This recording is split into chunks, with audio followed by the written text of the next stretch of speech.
Hello everyone, and welcome back to another video of The Journey. It's your sickly boy host Dingdong Matthew, and today's video will be the last of the three that I said I would be linked together, because the next two will be different from, these three. And that is getting into character. So, just to sum up the last two videos were auditions/auditioning and deciphering the code that is a script. The next part my last video was live directed sessions and why the purpose of them, why they're needed, what they do, and about also learning to take direction and all that jazz. Now, to finish this trifecta off, we are getting into character. So envision this: lights, camera, action. That was really bad. So, let's just say you got a job to do the to play a character. Who's that character? We'll use this as an example. You will be called, we're not going to have a name. You got the role of silly villain. I'll use this a lot, or I'll reference this a lot, because this is one of my favorites. So, you're probably wondering, okay, so you let's just say, I don't want to say you lucked out with the audition, because no one ever wants to attribute their skills and talents to, I lucked out. No. That was, many hours of bloodshed and tears. Well, I hope not blood in this kind of work, but still. Blood, sweat, and tears, not shed. And, you practiced the one, let's say you practiced this line. That was your audition. That was it. And you nailed it. You thought you had an idea for the character, but now it's like, bring what you took from the audition for the rest of the entire script, which is this. So, you gotta go, so, say for example you read it and you were like, I'm not gonna do the voice I do for it because this is a video for a future. So just imagine you're a silly, goofy character. Just picture yourself as Skeletor. That's the reference. You don't have to do the voice.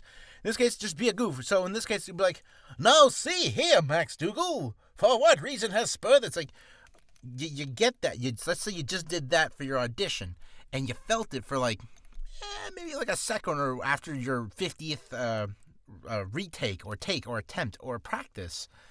And it's, okay, cool, I got it. But now you're wondering, okay, I think I got the character. Now you got to do more than just what was. And that is bringing a character to life. One word I heard was very important is evocative. You need to make sure that your performance evokes or invokes real general feelings. And not only that, there's something that will come up a lot whenever you are doing voice acting, or just acting in general, is you need to make it sound, one, believable, because you want to really sell your performance. Obviously, that's the job of a good mark of a good actor or actress.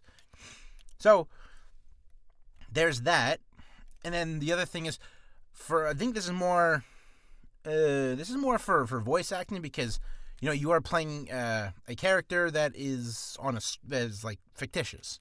You're not portraying a live action character like an actor would on the stage or in a TV show or a movie. So in this case, conversational is the other one. So you don't want to read it like, "Now see here, Max Dougal, for what do I see you?" You don't want to sound like William Shatner, unless you are William Shatner. Then do you? So there's a lot of little things you got to do to make a character, and I'm going to bring this up. Hold on, I should have done this. Is maintaining this order for your character. Always throw in everything you think that would make this character believable, and you got to get into it. You got to feel what that character's feeling. And also, it depends on the type of character you're playing. So in this case, let's say villain. What I heard, one of the greatest things I heard from both my classes was, if you're playing a villain, remember this: you don't think you are the villain as the villain. You may be the character you're playing may be posed as the antagonist, or is the said to be antagonist, but when you're playing it, you are not the antagonist. And I was like, whoa, bro, that's a mind trip right there, or mind trip, whatever. That really was making me be like, that really twisted my way of thinking about it. And I was like, that's true, because when you think about all these villains, they're not actually thinking they think they're doing the right thing, which is, you know what? For the most part, if you think like the villain, then yeah, they're just doing their job or what they think is right, and even though if it's wrong, they just do it because they want to do it. Obviously, there's those characters that are just pure evil, like Griffith from Berserk. I was gonna say Black Swordsman. that's Gus the Black Swordsman. And so yeah, there's that depends if you're playing those types of characters. But like other times, it's like, are you also a side character? You're just there to be like the main character's best friend who's just a lovable scamp. Hey Fred, how you doing? Did you see the baseball game last night? Oh man, the Dodgers, they won. Narrowed it, very close. Friggin' Nicky over there, grand slam, brought it home. They won the series. It was great. What do you mean you didn't watch it? You were busy doing your assignment. Stuff like along the line. That was me being a rambling moron. My bad. Sorry. But it is that kind of case. And I'm going to tell you from my cases, going back to scripts, is I was like, this is where I said you got to decipher a script. Meaning, how can you take a character, or how can you take these words you see, something you see every single day on newspapers, texts, my screen, your screen, books, literature, anything and everything that has words inscribed on them. How do you take that and make it come to life? And I can't remember which class was one of them, and they brought up that, I think it was a director said this, I can't remember who or what, and I'm going to paraphrase, I do apologize. They're saying that to the mark of a good, not mark of a good actor, because, well, everyone sucks at first, but what a good actor does is they will see the script and they can already envision it, and they can also bring it to life pretty quickly. Not like this, not like on a dime or like this. Obviously, no one's not that fast. They're not computers. They're not, I can see into the future. But, like, they can envision it. That's something I'm trying to learn. Not exactly per se that, but I am trying to, just learn what a script is and getting into character. What I've been learning a lot is about myself is I hold back a lot. I have so much in my head. Maybe some of you guys are like this too. And you can relate, which is bueno. Is sometimes you see something and you just know it, but you don't do it because, one, you don't think it's right. And that's where that whole listen to your gut feeling I've been saying comes from. I gotta do this. And two, you don't think that it's good enough. And how are those two different is right and good enough. Obviously, they can mean the same thing. They're interchangeable, but you don't think it's right for the scene or for the character or the lines you're reading, or you don't think it fits. Obviously, that's the other one I'm talking about. So when you're trying to get into characters, you really gotta think like the character. You gotta feel like the character. So in this case, you may get a well-described character saying, "Oh, a character. He's a tyrant that rules over the land." So think of like a tyrant-like character. I can't think of anything right now. His nemesis, we don't need to know about that, is the good guy in this case, we'll say. In this case, I wrote Max Dougal. Why? That's the first thing that came to mind. The hero that will have an epic battle with him and ending his reign of terror. That does not happen. They end as they fight. The script ends as they fight. This character has no name. He's just a goofy douche of pure evil, just like Skeletor. You bumbling buffoon! That's more Skeletor. This is a little different. Direction. It is good to give yourself in any way, because this is also just lessons for yourself, is giving yourself direction. Yes, it's very important that you take direction and you can take it well. Listening to what is being asked of you to do by your director, whoever that may be, but if you are practicing by yourself, be your own director. Tell yourself where's the no's, where's the yes, where's the goods, where's the bads, where can you improve, where was it too much, where was it too little. Don't be afraid to be overly critical. Okay, no. Don't be afraid to critique your own work ever, because you can always do better. You can always be better. And if you have an envision in your head, and this happens for me, I can envision myself doing this completely differently, but then when I actually take it into practice, I suck donkey balls, and it's just like, dear God, what have I done? So one thing I've done is, I can't remember which. I think it was near the bottom. I kept practicing, not all these characters. Actually, no, I did for the most part of these characters. No, I didn't do that. That's crap. Not crap, scrap. Here you go. This script right here called Problem. Basically, this character, see, like, look at what I described. This is how I described it. I don't know, you're a loon describing how they had a problem and how they got rid of it in a graphic manner. Very emphatic on the graphic part. How the hell did I do that and make this a character? Well, half of what I wrote here is I ad-libbed or improvised on my own, and then I obviously added stuff. So, like, I gave myself some notes. I highlighted something. I can't remember why I highlighted this. I put underlined certain words. Why? Because I want to do emphasis. I want to bring more of that to a more evocative portrayal or act. Do not be afraid to do that for your character. One other thing that I've been pondering, but I have not had the issue yet, because when I play these characters, I've been able to do it. There's maybe some slips and trips and other, goofball mistakes here and there, but that's okay because I'm still practicing. I haven't perfected these. Do I need to perfect these? No and yes. I want to perfect it because, well, that's how I know I'm going to be improving. You don't have to perfect it because these are your own. Actually, no, scratch it. You should not perfect it, but do a really good portrayal that you think is satisfactory. Not great, not good, just satisfactory. Then, when you get to that point where you think you're satisfactory at it, as I say, fine-tune it. Hone your skills onto it. Where do you think you're good at? Where do you think you're bad at? Where do you think you are, you need to improve?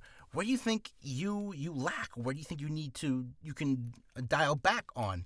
There's many different things you can do for characters. And it's the one thing that's great about writing your own things is it's so easy for you, the creator, to do this because this is your own work. You can envision it. It helps you get your head in the right space to create something and then bring it to life.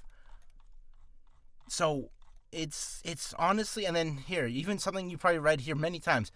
I said voice reference, then in parentheses, if I can keep my composure. What do I mean by that? Whenever I used to do the Skeletor voice, like, now see here, that would always make me laugh like a child. When I was writing this, I would laugh. I was laughing so hard. I couldn't get halfway through this before I had to stop and like screaming, like laugh into a pillow so I didn't wake my parents up because I was writing till like 4 a.m.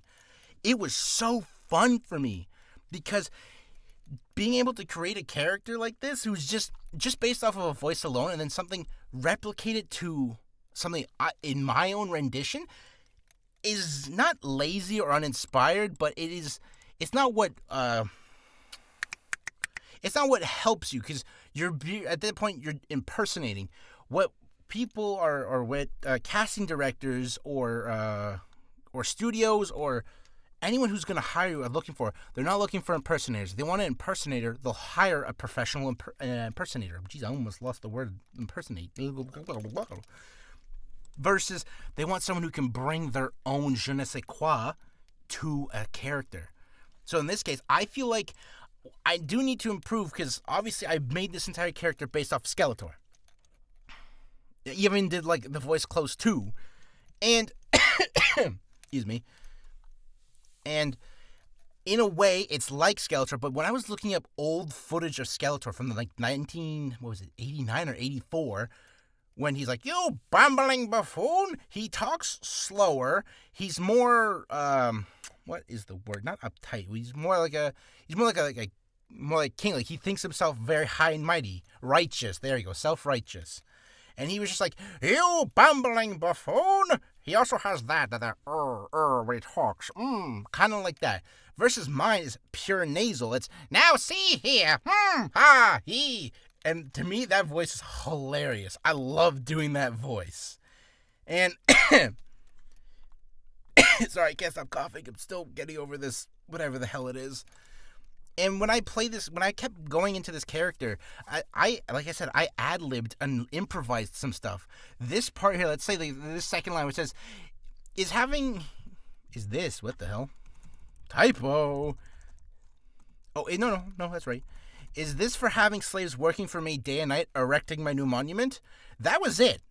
That was the entire sentence. I was like, that feels kind of, Then one day I ad-libbed or improvised, plus ad-libbing, if that you can do that. I don't know if it's one or the other. Is where I just went, okay, a ruler has so it goes, is this for having slaves working for me day and night, erecting my new monument? A ruler has to have a monument, you know. How else will I be remembered? So first it was just this sentence, and then I added a second sentence. So I ad-libbed two more. So I ad-libbed onto the ad-lib. Sorry, my tongue got tied there. So for scripts, for like audition scripts, don't do that. But for a character, do not be afraid to, but remember what I said. If your gut is saying go with it. If your gut says go with it and the director likes it, it may be in the final production. But if not, then it's just take two. That's all it is. If they really didn't like it, say, yeah, can you not do that, please, ever? Then obviously, if they say it like in a very dismissive way, like, no, don't do that, please. Then obviously don't do that. Don't be Mr. Remember, you want to be easy to work with. So, for getting into character is a big part of it is just think like the character would. And as easier said than done that is, just noodle around, play the character, think of references, think of characters like, this character is, he's a no-nonsense military guy. Who is a no-nonsense military guy? Oh, Rambo. It's like, okay, so Rambo, just, yes, okay. That was that's the first thing that came to my mind. So, there's that references. Another thing is, if you can't think of a fictional reference, think of someone in your life that is like their character. Think of like your best friends, your cousins, your uncles, your aunts, your grandparents, your parents, your siblings. Say, for example, you got someone who is a dingdong like me. You can use me as a reference. I'm an idiot, so go ahead. I'm a rambling moron that goes on and on and on and on. Who doesn't know when to shut his yap and says the wrong things here and there. But he means good. He means well. Please, I do mean well. And then, for maintaining characters, this is personal. I have no notes, no professional from classes I could say. This is for me is, like I said, noodle around, get a feel for the character, and then when you feel like you're actually playing the character, you're going to start getting ideas for what the character should do. So one of my favorite things I added was this line right here, this highlighted line. So the entire time this character goes on and on about saying, it's not my fault, they got in the way, ha-da-da-da-da, it's not me, you suck, it's not my problem, screw you. But then this one part, he actually goes like, you know what, that was a bit on me, I do apologize. He goes from like, to, oh, sorry. He's all like high and mighty to becomes human for even a moment. It's so funny to me. So it's like, imagine this, just reading this. He goes, now see here, what is the reason for this? Is this for having slaves? Is it for the harsh taxes? Or maybe you're just like everyone else who's miserable because, well, I rule this land. Or maybe it's because I took your parents away and killed them. It wasn't my fault, they got in the way. Or maybe it's for a simpler reason. Maybe you just don't like me, which is just rude. I've done nothing wrong to you. And then here comes the humanity part, which is, but besides killing your whole parents part, that was a bit on me. I will go and play this character I have it on my own Instagram account and TikTok. It's a brief little snippet. Well, brief, it's a whole snippet of me practicing it. And if you want to watch it, go watch it. If you don't, I'm not going to force you. But it's stuff like that that makes you realize you've made a connection with the character. And I'm sure any actor out there, whether they're on stage actor, theater actor, TV, movie, voice actor, I'm sure that's what they get, is they get that genuine connection with a character that they feel. And then that's why they can portray a character so well. They can deliver such good, authentic performances. And I have no doubt in my mind, if you follow this, if you follow what I'm saying, if you can, you will understand what I say through my inarticulate ways. But I know you guys are smart enough to understand what I'm saying, and I know you guys will know this because, well, I believe in you. I believe in you. I know you can do this. If I can do this, a goofball ding-dong moron can do it, then I'm sure a smart, awesome person like yourself can do this and do it better. And if you want, you can pause the video. You can even transcript this yourself. I give you my full consent to do it, and you can do this all you want. Let me just zoom out for you guys so you can see that. There you go, there you go. So if you want, you just do that and have fun with it, my friends. And if you want, if you want, screw if you want. Yeah, I give you my full consent. This is not copyright. This is me. I made this up myself. I got plenty of other characters I can make. I go throughout my entire day. I just go in my own brain. Like, sometimes, I kid you not, there was one time I was talking to myself openly, and my friend was walking by. This is at work, and he's looking at me. He's like, "Are you good?" I'm like, "Oh yeah, I'm just talking to myself." And he's like, "Yeah, I can tell. It's creepy." I'm like, "Oh, my bad." I laughed about it. It's funny. But I give you guys my consent to use this if you want to practice. And if you do, I would love to see them, because I would love to see your guys' performances. I want to see you do better than me. But until then, I'm going to end the video here. Oh my god. And I hope you get the whole aspect of getting into characters, maintaining a character, finding that connection that helps you give a real evocative, believable, conversational performance. But until then, my friends, I will see you tomorrow, because I gotta go drink some tea. My throat is killing me. This is the only recording I'm doing because I shouldn't have done this, but I'm trying to keep my promise to you folks. We're doing a video every day until Christmas Eve. And then there will be nothing on Christmas Day or Boxing Day, because I have 2 days off of work, and I'm going to enjoy playing whatever I get on the Steam sale. Until then, my friends, you have a fantastic evening. I love you all, and good night.